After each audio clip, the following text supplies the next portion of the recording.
আজকে একটু মন খারাপ নিয়ে আলোচনাটা শুরু করছি। গতকালকে নির্বাচনের তফসিল ঘোষণা হয়েছে এবং আজকেই মানে ঠিক তার পরের দিনই ঢাকা শহরে একজন সম্ভাব্য প্রার্থীর কে গুলি করা হয়েছে হত্যার উদ্দেশ্যে। কারণ তার গুলি করা হয়েছে তার মাথায় এবং তার অবস্থা খুবই সংকটাপন্ন।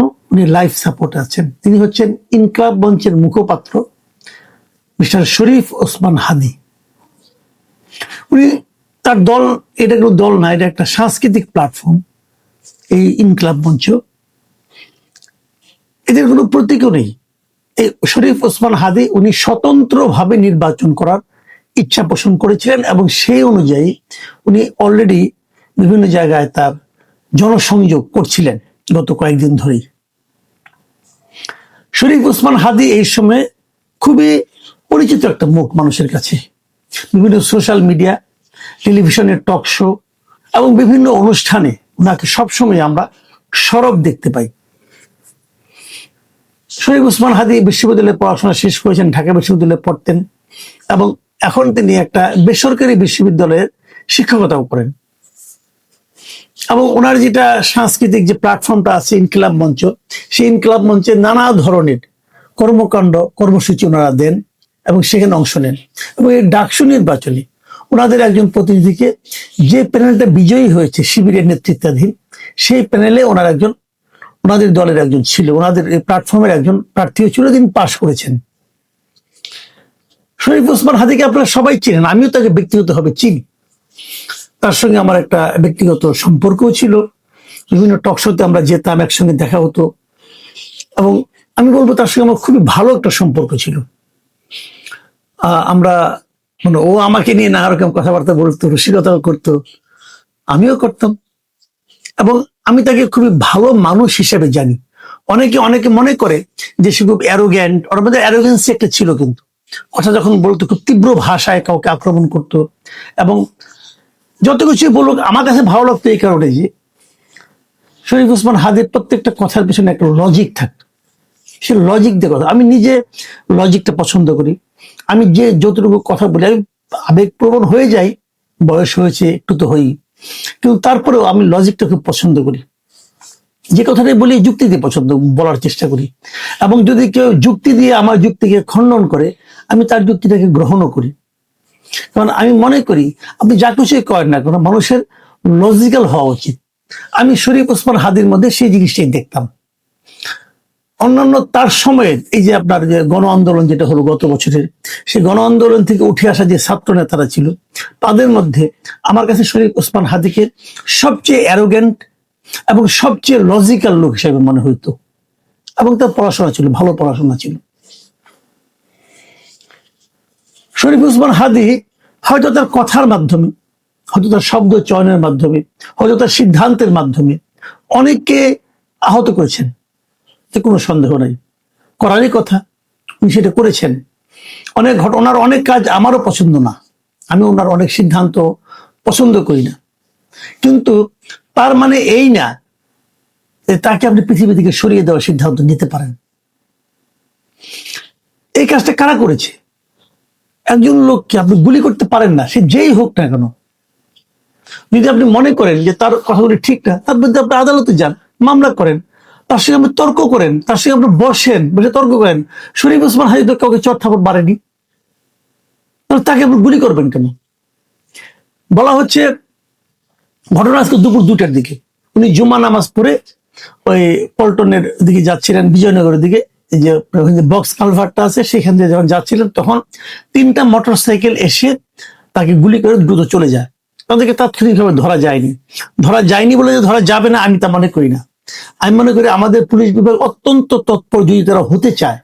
আপনার মাথায় রাখেন, মোহাম্মদপুরে মা মেয়েকে হত্যা করলো যে এইটা কাজের মেয়েটা আয়শা নামের, মানে ছদ্মনাম কিনা জানি না, সে আয়শাকে কিন্তু 2 দিনের মাথায় ধরে ফেলেছিল। আয়শার কোনো ঠিকানা ছিল না, পরিচয় ছিল না, আয়শাকে কেউ দেখেনি, সবসময় বোরখা দিয়ে হিজাব পরে আসতো। তারপরে কিন্তু তাকে ধরতে কোনো সমস্যা হয়নি, পুলিশ চাইলে পারে। এখন ওসমান হাদির খুনিরা ধরা পড়বে কিনা, আমি মনে করি পুলিশ চাইলে পারবে। এখন পুলিশ চাইবে কিনা, পুলিশকে চাইতে বলা হবে কিনা, এগুলো আমি জানি না, কিন্তু আমি এটাও মনে করি ধরা পড়া উচিত। শরীফ ওসমান যদি কারো পাকা ধানে মই দিয়ে থাকে, যদি ধরলাম দিয়েছে, তো তাকে আপনি হত্যা করতে পারেন না। হত্যা কিন্তু আরেকটা হত্যাকে ইনভাইট করে, এই জিনিসটা মাথায় রাখতে হবে। শরীফ ওসমান হাদির অনেক কথায়, অনেক কাজে অনেকে ক্ষতিগ্রস্ত হতে পারেন, আহত বোধ করতে পারেন, কিন্তু তার জন্য তাকে আপনি এভাবে হত্যা করবেন, এটা ঠিক করেন না, কারণ এটা সমাজে একটা অস্থিরতা তৈরি করে। এখন কি হয়েছে দেখেন, অনেকে কিন্তু অনেকের দিকে সন্দেহের চোখ যাচ্ছে। দেখেন আজকে দেখলাম শরীফ ওসমান হাদি নির্বাচন করতে চেয়েছিলেন ঢাকা ৮ আসনে। ঢাকা ৮ আসনে আরেকজন প্রার্থী বিএনপি প্রার্থী মির্জা আব্বাস, খুবই হ্যাপি এক প্রার্থী। মির্জা আব্বাস আজকে হাসপাতালে ঢাকা মেডিকেল কলেজে শরীফ ওসমান হাদিকে দেখতে গিয়েছিলেন। ওখানে যে উনি রোষের মুখে পড়েছেন, কেন? উনি তো দেখতে গিয়েছিলেন, ওনার প্রতি ক্ষোভ দেখানোর তো কোনো প্রয়োজন দেখি না আমি। উনি কি হত্যা করেছেন? হত্যা করেননি। এই জন্যই বলি যে হত্যা কখনো কোনো একটা সুস্থ পরিবেশকে ইনভাইট করে না, কিন্তু সে ধরনের ঘটনা যখন ঘটতে থাকে তখন কিন্তু অস্থিরতা শুরু হয়। দেখুন, এটা অন্য একটা দিক দিয়ে চিন্তা করুন। যেদিন তফসিল ঘোষণা হলো নির্বাচনের, সেই দিনের পরের দিন থেকেই কিন্তু পরের দিনে কিন্তু এই ঘটনাটা ঘটলো, মানে একজন প্রার্থীর উপর আক্রমণ হলো। আরো সামনে অনেকগুলি দিন বাকি আছে, আমরা এগুলো নিয়ে চিন্তিত। শরীফ ওসমান হাদিকে গত নভেম্বরে ও শরীফ ওসমান হাদি নিজে ফেসবুকে বলেছিলেন যে 30টারও বেশি হুমকি তার কাছে এসেছে, বিভিন্ন টেলিফোনে তার উপর, তার ফ্যামিলির উপর এসেছে। গত নভেম্বরের কথা। এই যে উনি কমপ্লেনটা করলেন, তখন সেই কমপ্লেনের পর কোনো ব্যবস্থা কি কেউ নিয়েছিল? কেউ তো নেয়নি। কেন নেয়নি? তখন যদি সেই ব্যবস্থাগুলি নেওয়া হতো, জানানো হতো, 30টা না হোক, একটা অন্তত যদি ব্যবস্থা নেওয়া হতো, তাহলে হয়তো এইভাবে ঘটতো না। হুমকিগুলি আসে, হুমকিগুলিকে তোয়াক্কা করে না, পাত্তা দেয় না, সরকার কোনো ব্যবস্থা নেয় না। তখন কি হয়, যারা হুমকি দেয় তারা ভাবে আমরা যদি আরো বড় কিছু করি তবুও কেউ ব্যবস্থা নেবে না, তবুও আমরা পার পেয়ে যাব। এই যে পার পেয়ে যাওয়ার সম্ভাবনা, এটাই কিন্তু অপরাধকে ইনভাইট করে, অপরাধীদেরকে বেপরোয়া করে তোলে। আমরা জানি আমাদের প্রচুর অস্ত্র কিন্তু লুট হয়ে গেছিল আন্দোলনের সময়, গত জুলাই আগস্ট। সেই লুট হওয়া অস্ত্রগুলো কয়টা উদ্ধার করতে পেরেছে সরকার? সরকারকে আমরা দেখেছি অস্ত্র উদ্ধারের চেয়ে তারা যেন আওয়ামী লীগকে দমন করার জন্য বেশি আগ্রহী ছিল। কোনটাই তো হয়নি।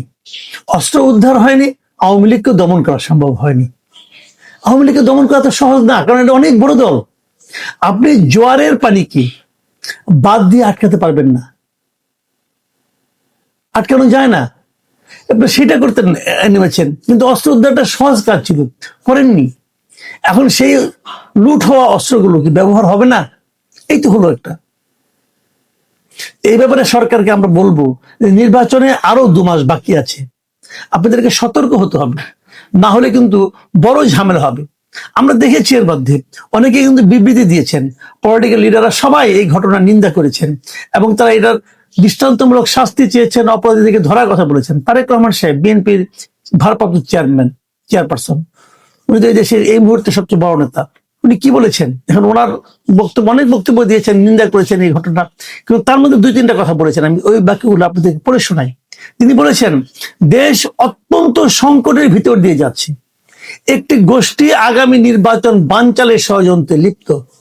আমাদের অন্যায়ের বিরুদ্ধে প্রতিবাদ গড়ে তুলতে হবে এবং যে কোনো মূল্যে এদেশের মানুষ যাতে তাদের হারানো গণতান্ত্রিক অধিকার ফিরে পেতে পারে তার জন্য আমাদের সতর্ক থাকতে হবে। মানে উনি কিন্তু ইঙ্গিতটা দিয়েছেন এখানে। জামাতের আমির কি লিখেছেন, জামাতের আমির কি বলেছেন? উনি বলেছেন যে এই ঘটনা প্রমাণ করে যে সমাজে চিহ্নিত সন্ত্রাসীদের হাতে বিপুল পরিমাণ অস্ত্র রয়েছে, যে কথাটা একটু আগে আমি বললাম, এটাই প্রমাণ করে।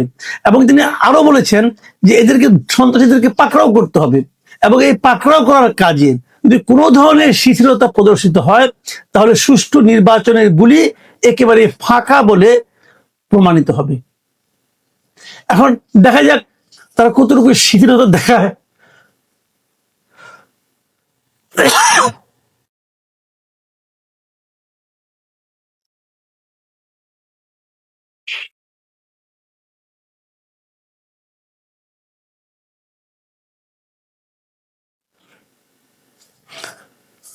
জামাত আমির আরো বলেছেন যে যদি এই কাজে কোনো ধরনের শিথিলতা প্রদর্শিত হয়, তাহলে সুষ্ঠু নির্বাচনের গুলি একেবারে ফাঁকা বলে প্রমাণিত হবে। তো আমরা দেখতে চাই কতটুকু শিথিলতা তারা দেখায় অথবা কতটা কঠোরতা তারা দেখায়। মির্জা ফখরুল ইসলাম আলমগীর, বিএনপি মহাসচিব, তিনি বলেছেন যে আমরা এটাকে মনে করি চক্রান্তের অংশ, এটাকে এখনই বন্ধ করা প্রয়োজনীয় ব্যবস্থা নেওয়ার জন্য আহ্বান জানাচ্ছি। দেখুন, এই যে আহ্বান, সমস্ত দলমত নির্বিশেষে যারা নির্বাচনে অংশ নিচ্ছেন সবাই এই ঘটনা কিন্তু নিন্দা করেছেন। এই ঘটনাকে নিন্দা না করে কোনো উপায় নাই, এটা করতে হবে, এটাকে প্রতিরোধ করতে হবে। দেখুন, সামনে নির্বাচন আছে, নির্বাচনটাই বড় কথা না। কিন্তু এই দেশকে আমরা কি এরকম যার হাতে যখন যাকে ইচ্ছা গুলি করে মেরে ফেলার অধিকার আমরা দিয়েছি? দেইনি। আমরা রাস্তাঘাটে হাঁটাহাঁটি করি, আমি কেন, কত লোক হাঁটাহাঁটি করেন, কারণ কারো না কারোর সঙ্গে একটা কিছু নিয়ে ঝগড়া থাকতেই পারে, বিবাদ থাকতেই পারে, কারো কথা কারো অপছন্দ হতেই পারে। এখন সেটাকে কেন্দ্র করে আপনি তাকে গুলি করে দিবেন? এরকম অনিয়ম কতদিন চলবে? এই জায়গা থেকে বাঁচার জন্য তো আমরা একটা সরকার বসিয়েছি, এটা তো সরকারের দায়িত্ব তাদেরকে থামানো। সরকার কয়জনকে থামাতে পেরেছে এ পর্যন্ত? সরকার থামাতে পারবে এরকম কোন নমুনা কি দেখাতে পেরেছে? আমি তো দেখি না। তবে এত সব বিবৃতির মধ্যে, এত সব প্রস্তাব মধ্যে একটা বিবৃতি আমার কাছে খুব চোখে লেগেছে। এটা হলো ডাকসুর ভিপি সাদিক কায়েমি। এই ভদ্রলোক যে কি বলেছেন আর কি বলেনি আমি বুঝতে পারিনি। আমি আপনাদেরকে পড়ে শোনাই, আপনারা শুনুন ওনার কথাতে কিছু বুঝতে পারেন কিনা। উনি লিখেছেন, ওসমান হাদিকে গুলি করা হলো। চাঁদাবাজ ও গ্যাংস্টারদের কবল থেকে ঢাকা সিটিকে রক্ষা মুক্ত করতে অচিরেই আমাদের অভ্যুত্থান শুরু হবে। রাজধানী ছাত্র জনতাকে প্রস্তুত থাকার আহ্বান জানাচ্ছি। ডাকসুর ভিপির কথা না আমি বুঝিনি।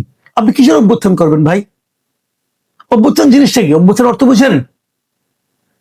মানে চাঁদাবাজ ও গ্যাংস্টারদেরকে আপনি সিটি থেকে মুক্ত করে দিবেন আপনারা, এই জন্য আপনারা অভ্যুত্থান করবেন? আপনি কে? মানে এই ভদ্রলোক, আমি এর সম্পর্কে না এই ডাকসু নির্বাচন আগে অনেক উচ্চ ধারণা ছিল আমার। ইদানিং তার কথাবার্তা এত এলোমেলো লাগে। আবার শুনছি ওনাকে নাকি জামাত ইসলাম মানে কি এমপি নমিনেশন দিচ্ছেন। আমার ওনার বক্তব্য কথাবার্তা এত এলোমেলো লাগে যে আমি বুঝে পাই না অভ্যুত্থানটা কি ভাই। যা হোক, আমি ওনাকে বলবো আপনাদের মূল নেতা ডাক্তার শফিকুর রহমান, ওনাকে অনুসরণ করুন। পরিমিতি বোধ কাকে বলে শফিকুর রহমান সবার কাছে শিখুন। প্রিয় দর্শক, আমি বক্তব্য শেষ করবো এই বলে যে শরীফ ওসমান হাদি, আমরা আল্লাহর কাছে প্রার্থনা করি উনি যেন ফিরে আসেন, উনি ওনার মতো হয়েই ফিরে আসেন। ওনার অনেক কিছু আমার পছন্দ নয়, সেগুলো ওনার সঙ্গে আমি তর্ক করতে চাই। তর্ক করার জন্য আমার একজন জীবিত হাদি দরকার। আমি জীবিত হাদিকে চাই। যদি না পাই, এর জন্য আমি সরকারকে দায়ী করব। এই সরকারের অবহেলার জন্য আমরা হাদির মতো একজন প্রজ্ঞাবান, একজন লজিক্যাল এবং একজন নিবেদিত প্রাণ লোককে আমরা হারালাম। উনি ওনার আদর্শের কাছে কিন্তু নিবেদিত প্রাণ ছিলেন। উনি যেটা বিশ্বাস করতেন সেটাই বলতেন। ওনার সবচেয়ে বড় বৈশিষ্ট্য ছিল উনি ছিলেন প্রচন্ড রকম দেশপ্রেমিক অর্থে ভারতের ব্যাপারে, ভারতের আগ্রাসনবাদের বিরুদ্ধে ওনার কণ্ঠ ছিল উচ্চকিত। সেই উচ্চকিত কণ্ঠ কিন্তু দেশে একজন দরকার আছে। প্রিয় দর্শক, এখন এ পর্যন্তই। আল্লাহ হাফিজ।